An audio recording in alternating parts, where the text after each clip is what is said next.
a human being with worth and value, and here's what you have to say. Don't you want to be that for people? So I took that from her. My other grandma, she was very important in the community. If there was a club, if there was an organization, she was on the board. She was president if she could be. It was in a small town, and so the police department, the guys in the police department, I think there were only 3, and my grandpa was one of them. They would come and ask her opinion about stuff. They respected her so well. And what I got from her is, I want to be like that. I want to be someone of integrity where people think that my opinion matters because I live a life of integrity. That's what I got from her. And then my mom was an amazing stay-at-home mom. Our house was spotless.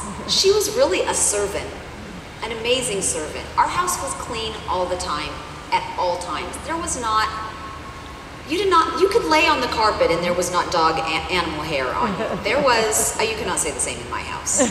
You could, of course we didn't have dogs, so that's something. But what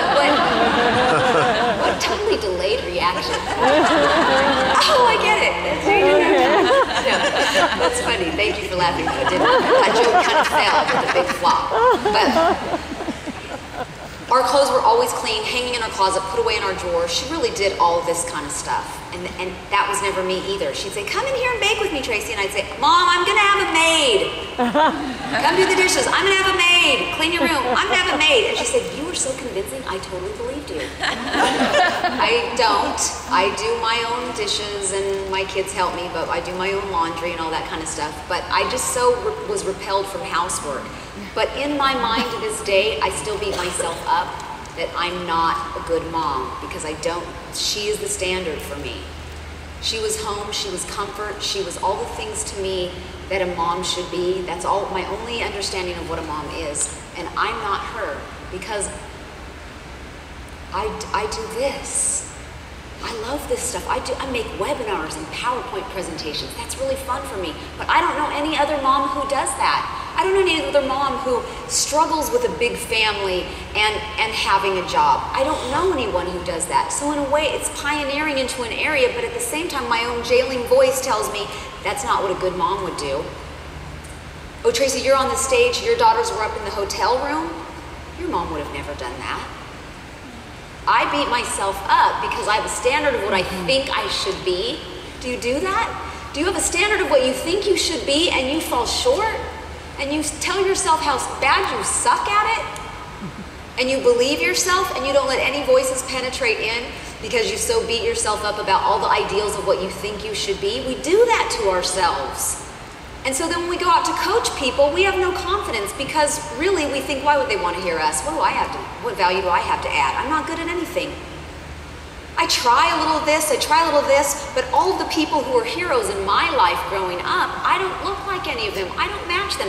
Do you know out of the 101 descendants of on my grandmother's side, they are all biological?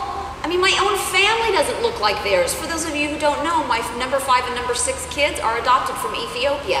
So my family doesn't even look like what I know family to look like. I've stepped far out and pioneered into a place that makes me feel alone in a lot of areas and makes me feel like, am I doing the right thing? I second guess myself.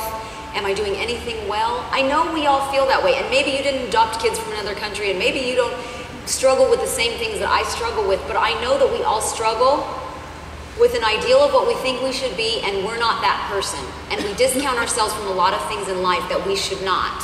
Because those very things are what make us real and authentic, and if we stay tapped into it, what do I go back to?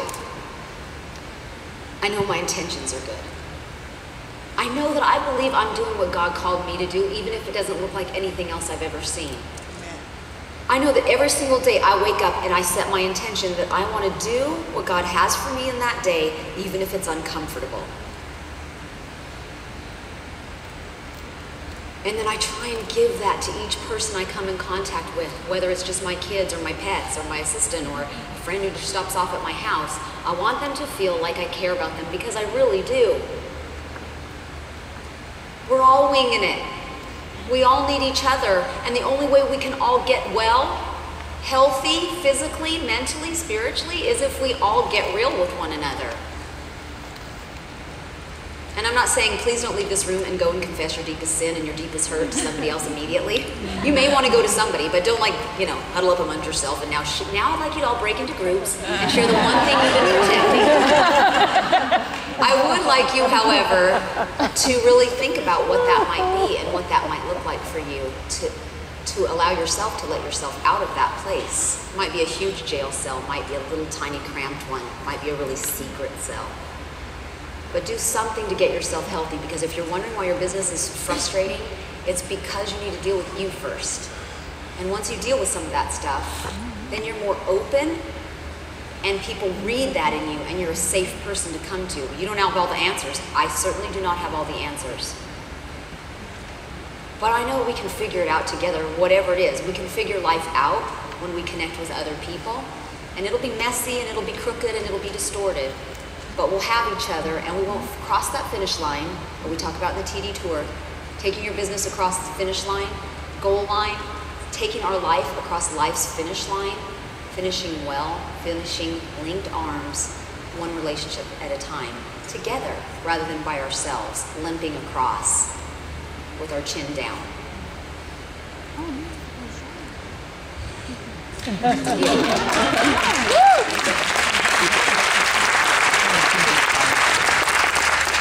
Who's in the mood for sports and action? Yeah. I grew up in a wrestling family. Any wrestlers in the house? Raise your hand high. There you go. All I ever knew growing up was wrestling and farming. It's what we did. It's what we did on the weekends. From kindergarten on up, we were at wrestling tournaments. My older brother, was really good. I was just kind of okay. He actually was a state champion, part of a state championship team, went on to college, wrestled actually in the national tournament there as well. So I lived in the shadow of my brother, the great wrestler. And as I grew up, by the way, they nicknamed him Earl. He was Earl. Well, as a little kid, I would be able to get to hang out with the big wrestlers because they were huge and all that. So they nicknamed me Little Earl. And I thought that was pretty cool. So he was Big Earl, I was Little Earl. That's how we grew up. But as I progressed through school, people would always say, "Hey, you're gonna be a wrestler just like your brother, aren't you?"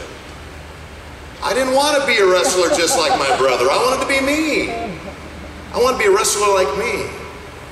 And so I made a decision. By the way, look at me. I'm in the red singlet. A real man will show pictures of being in a red, but at least my hand is up in victory, right? And those are just some pictures when I was a wrestler. I made a decision, and back then it was a big decision, that when I was a freshman in high school, I wasn't going to go out for wrestling. It was what everybody expected me to do. It's in the line of my legacy for my brother and my family. So I went out for basketball. I was the only freshman ever to make the varsity basketball team. I had that drive and competition to do that. But I wanted to be me. So my sophomore year I went out for basketball. My junior year I shocked everybody and went out for wrestling. Did really well. And then my senior year, when they expected me to come back for wrestling, I didn't do anything. I did my music and I did my acting, which I also loved as well. I was me. Too many times in our lives we live under the shadow of what other people expect of us or what we think other people should expect of us, and we live our lives that way. We never break out of that shell to say, I want to be me. There are things crying out in you. There's passions and abilities that you've been born with. There's talents that you have that you are to express to this world to serve other people. But if you live in the shadow of somebody else, in the shell of an egg where you can't get out of and you make a decision not to, you will not be the best you can be. I give you permission, break out of the shadows. Be you. Live your life, not somebody else's life for you. And as you do that, trust me, even in this business, it's the same thing. People will do things or act certain ways, or like Traci was talking about, try to be like somebody else in this business. Guess what? People can see through that. They can tell if your heart's not in it. They can tell if you're a fake. But if you're transparent and you open, people will realize that they want to be part of that.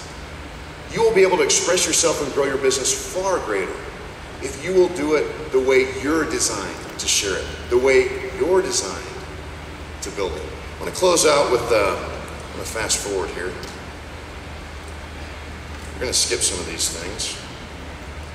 You aren't missing anything. We kind of covered them in on the other stuff. We were on the back. We're like, we should have cut that out anyway.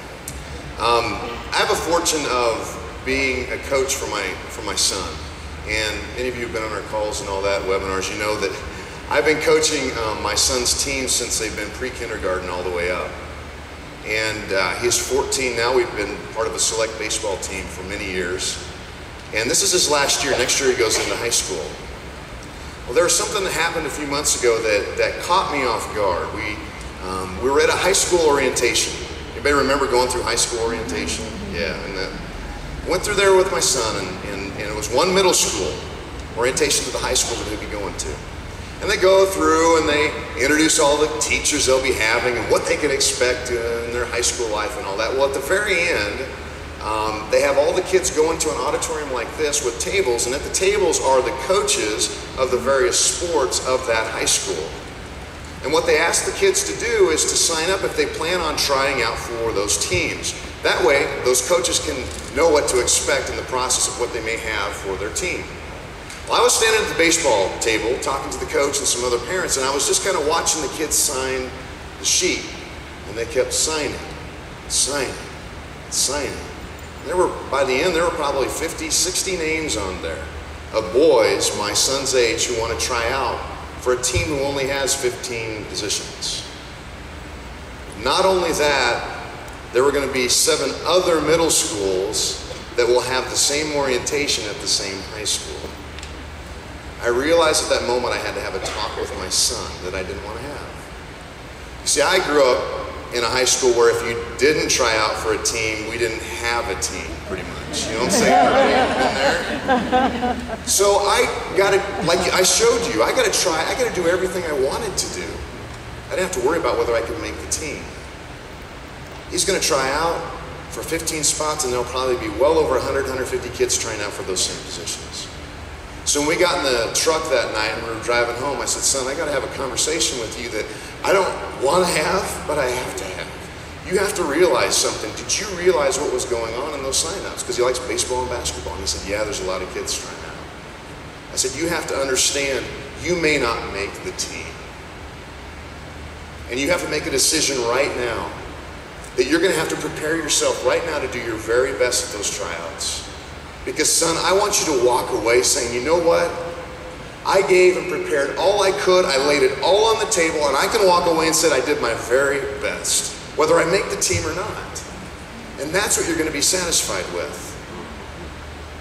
So as soon as we got home, I went in the house. He went upstairs. I went into the kitchen, and I was crying to Tammy, saying, I can't believe this. You know, I wasn't prepared for this as a parent. And we're talking through it, and then he finally comes down and he just says, Dad, I want it. And he had a piece of paper in his hand. I said, you want what? He said, I want to do all I can to prepare my very best to try to make it. And he handed me a sheet, and it had several different things that he knew he needed to work on to do his very best. He said, will you help me do these things to prepare? And I said, absolutely. You see, in life, you have to make a decision. Are you going to do your very best and walk away when life is over and you're going to say, you know what, I did all I could to make a difference. I finished well. Or are you going to walk away going, you know what, I should have done more. I always tell people, don't shit on yourself. That's S-H-O-U-L-D. Don't shit on yourself. Should have done this. Should have done this. The first time I did that, Tracy was like, wow, you got to spell that out because it's not appropriate. And I said, but it sticks in their head, Tracy. But don't do that. What are the things that you need to be working on in your life with your relationships or your finances or your faith or your health and fitness or this business? What are your priorities, and live those priorities out so that you can walk away saying, I gave it my all. Same thing in this business. Do not go back on Monday morning and say, you know what? I want to do this, this, this, and this, and this, and this, and by Monday afternoon you're like, forget everything that you wanted to do. That's not giving it your best. Prepare for it, plan for it. So we want to thank you so much for entrusting us with your time today, and we sure hope it's been helpful and it will encourage you down the road. So thank you so much.